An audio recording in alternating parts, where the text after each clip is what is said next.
What is up, guys? This is Sharp Boys 2324, aka Henry Scarborough Jr., and this is another DVD review. This is a DVD review on War Games, WCW's most notorious matches, 3D set.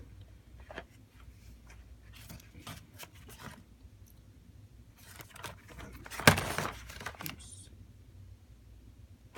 Let's take a look. Says WCW War Games, WCW most notorious matches 3D set. For decades, WWE superstars have sworn allegiances as Survivor Series confronted the chaos of the Royal Rumble and braved the harsh steel of Hell in a Cell. But before this, there was only one match designed to wreak the ultimate havoc on all who dared to enter WCW's most infamous innovations, War Games. Now, for the first time on DVD, own all the greatest battles from inside the multi-cage comeback zone. The mind behind the mayhem, WWE Hall of Famer, rest in peace Dusty Rhodes, takes you inside his most famous creation, presenting punishing matches featuring Ric Flair and the Four Horsemen, Sting, the NWO, Lex Luger, the Road Warriors, and many more. Matches include Great American Bash, July 4th, 1987. War Games match, Dusty Rhodes, the Road Warriors, Nikita Koloff, and Paul Ellering versus Ric Flair, Lex Luger, Arn Anderson, Tully Blanchard, and J.J. Dillon. Great American Bash, July 23rd, 1989. War Games match, the War Warriors, Midnight Express, and Dr. Dusty Williams versus the Fabulous Freebirds and a Samoan SWAT team. Wrestle War, May 17th, 1992. War Games match, Sting, Squadron Sting, Nikita Koloff, Dustin Rhodes, Ricky Steamboat, and Barry Windham versus the Dangerous Alliance, Arn Anderson, Bobby Eaton, Steve Austin, Larry Sabisco, and Rick Rude. Fall Brawl, September 15, 1996. War Games match, Hollywood Hulk Hogan, Scott Hall, Kevin Nash, and a mystery partner versus Ric Flair, Arn Anderson, Lex Luger, and Sting. This match is 6 hours. As you can see, you have the NWO. You have Mr. Perfect turning on the Four Horsemen and being on the NWO. And here you have Sting, Ricky Steamboat, Nikita Koloff, and Lex Luger, I believe. Let's get into it. As you can see, you see the whole structure of the War Games. See Dusty Rhodes punching somebody. Right behind disc 1, you have creating the War Games. Most of these matches, Dusty Rhodes talks about the significance of the War Games and all the inhabitants of it. And then you have, like I said, the first ever War Games. Most of this War Games on this DVD are from the 80s, and then from 87 and on. This was the first one. Most of these matches were won by submission, or just if the opponent gives up or submits or whatever, they win the match. The rule wasn't stated for pinfall until later on in the years, as War Games has evolved over the years.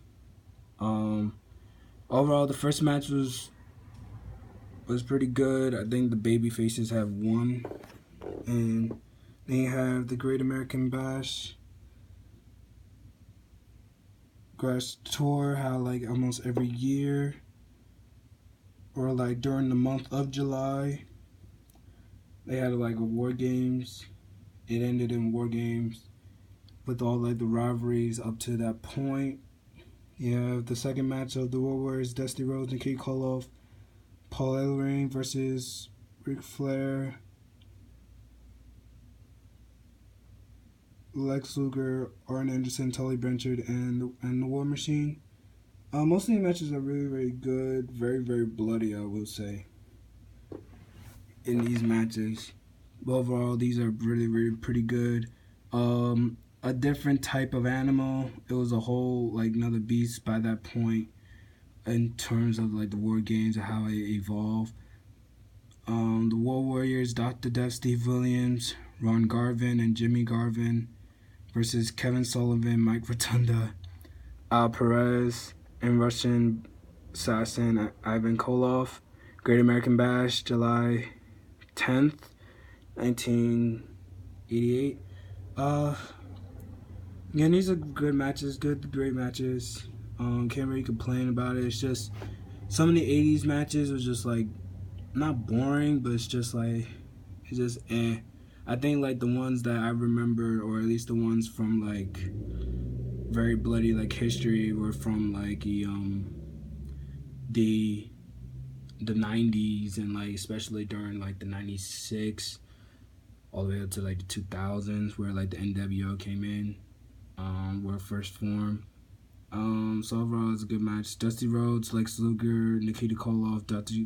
Duff, Steve Williams, and Paul Ellering versus Ric Flair, Barry Windham, Arn Anderson, Tully Blanchard, and J.D. Dillon. Great American Bash, July 16th, 1988.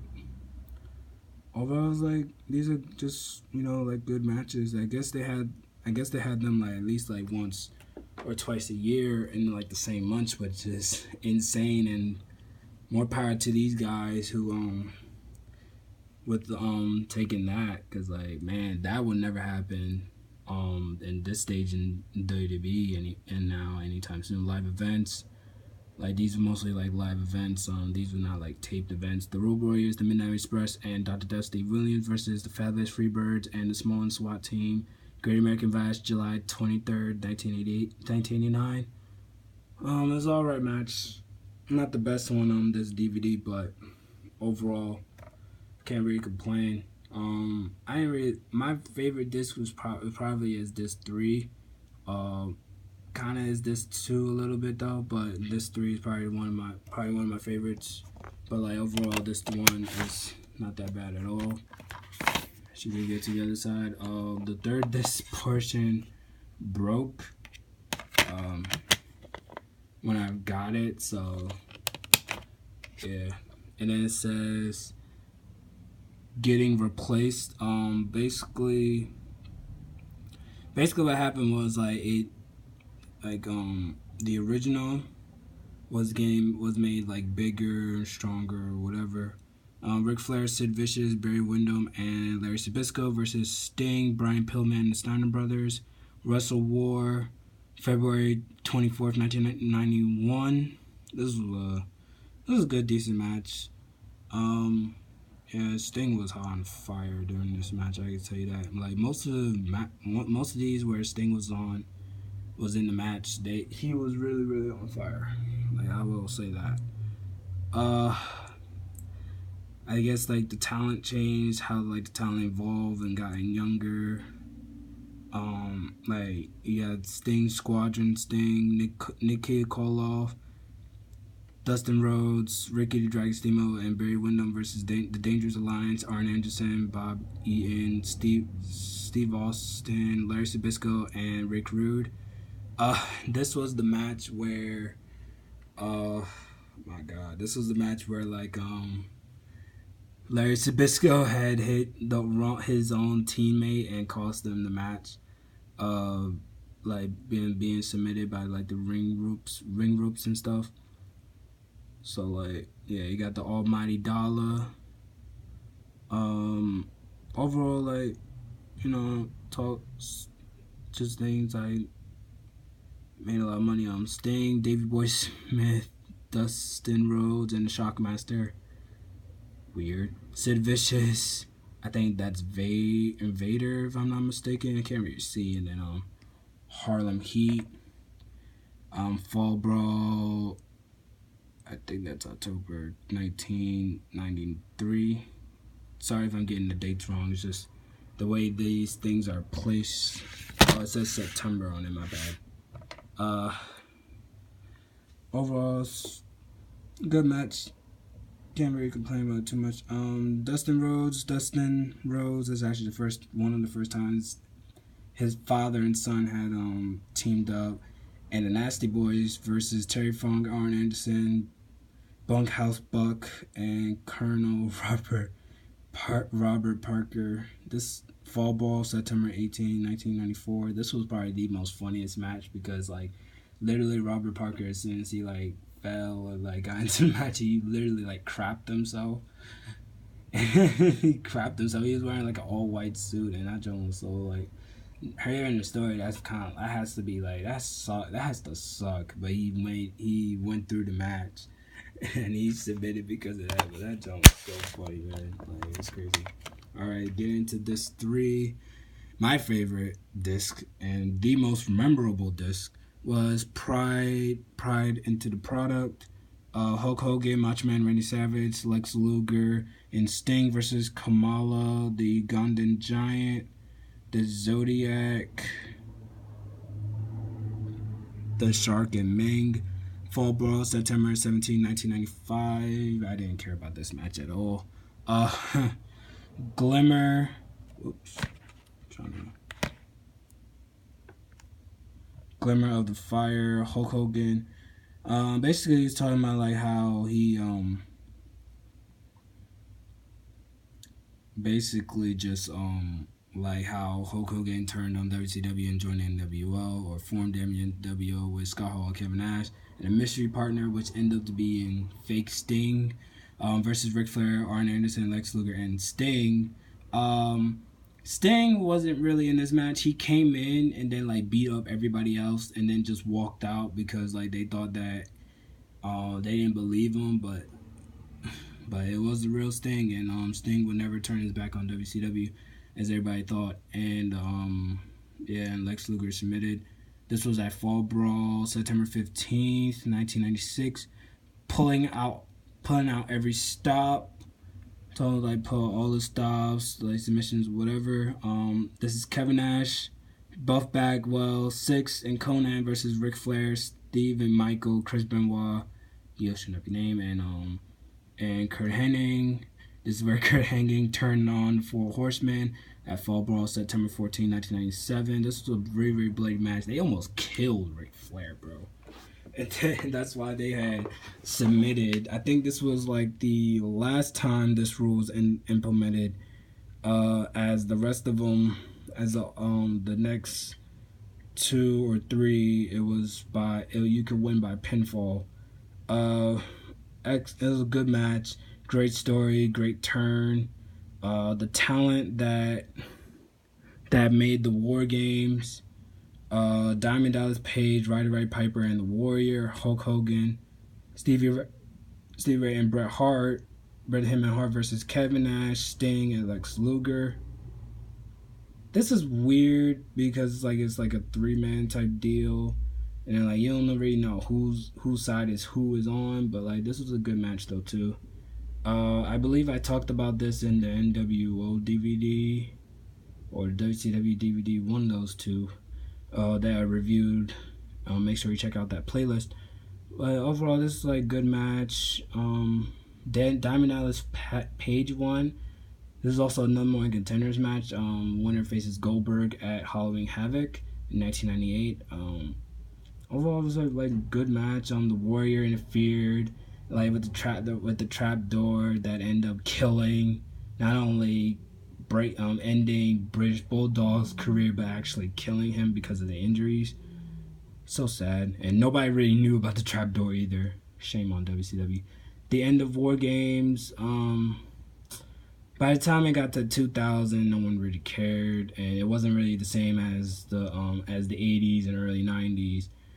And this War Games match was probably the worst of it all.